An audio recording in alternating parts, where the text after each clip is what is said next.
Greetings and welcome to my new calculus channel. My name is John Gabriel. Today I'll be discussing the nonsensical concept of a piecewise function and how stupid mainstream academics continue to harp on this nonsense. So let's begin.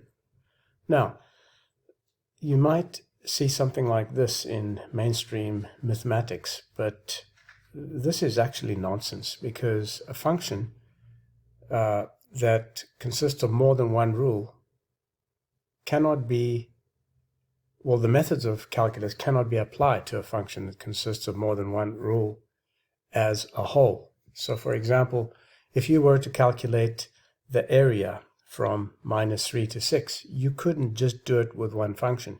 You'd have to do it to the smooth parts of each of these components, right?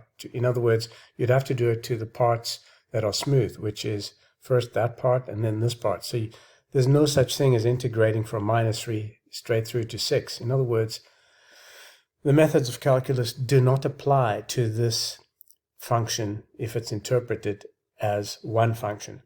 You have to break it up. So what I've been telling the morons of mainstream mathematics is that when you deal with nonsense like this, you cannot apply the methods of calculus to f of x. You have to apply it to these functions that you see here individually. So is a piecewise function a well-formed concept? Obviously not. It's garbage.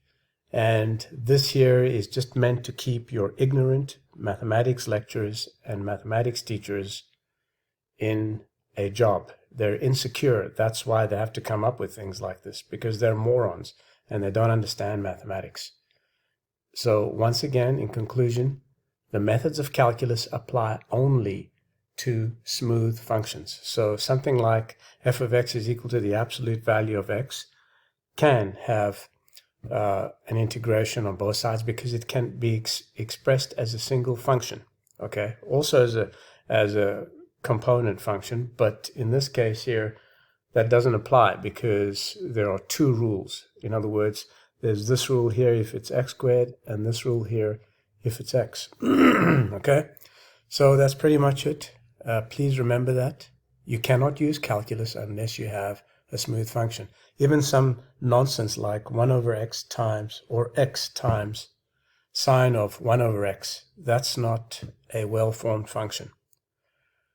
My name is John Gabriel. This is New Calculus Channel. Till next time, goodbye.